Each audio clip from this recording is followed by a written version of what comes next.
Hey guys, welcome to SkippyTube channel. Today I want to tell you about this issue. I have an iPhone 8 Plus, and after press the power button and hold the power button, you can see voltage is drop and current goes up and drop to the zero. When you see this issue, the first you need to check if it doesn't have any leaking on the public voltage.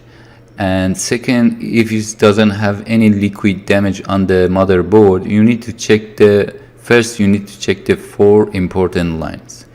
This iPhone 8 Plus, after checking the four lines, I found the issue on the 3 volts NAND, and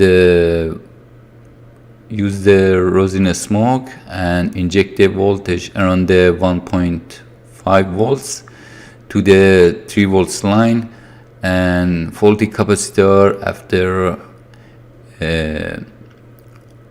hitting inject the voltage showing the self, and start to remove the faulty capacitor, and after connect it to the DC power supply and put the air screen. End of the video you can see solve the issue. Now I want to tell you about the four important lanes. The first I tell you, if it doesn't have any leaking on the public voltage, that means when you connect the motherboards to the DC power supply, current need be showing the zero, and after press the power button, may voltage is drop or fix showing the 4 volts for example, but current goes up and drop to the zero, and doesn't have any liquid damage or water damage inside the motherboard. For if it's have some like this issue, you need to check the four lines. The first I want to tell you about the iPhone, and second time I tell you about the Android phones, Samsung and Android phones. Let me finish this video, and after that I explain in the my bitmap.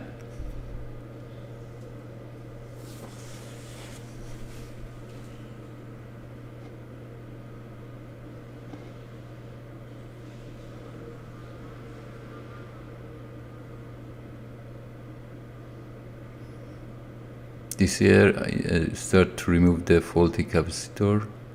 I want to remove it.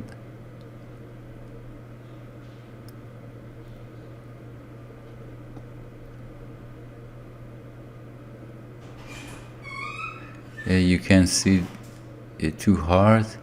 I'm not using air gun heating. Now after remove it, it's connected to DC power supply and turn on the phone.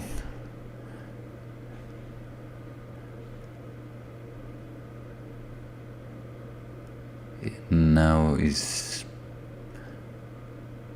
press the power button by tweezer, and you can see the Apple logo.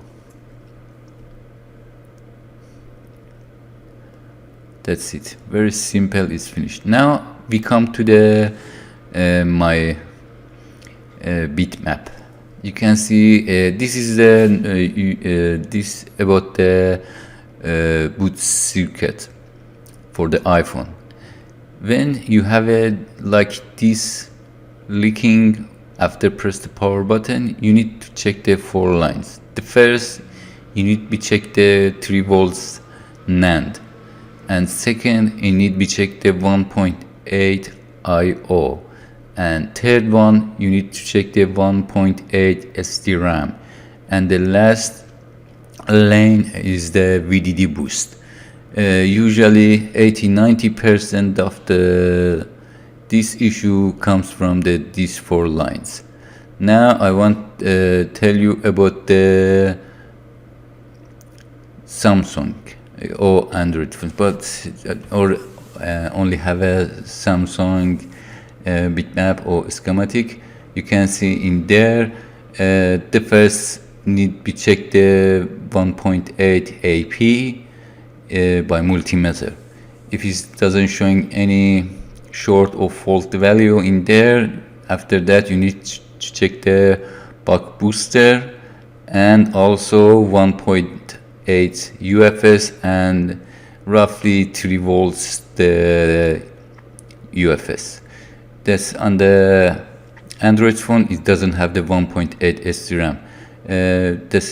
That's mean on the Android you need to check the 3 important lanes, and also if it have a VDD boost on the motherboard you need to check that one. That's it. I hope this video helped to you. Thank you for watching and see you next video.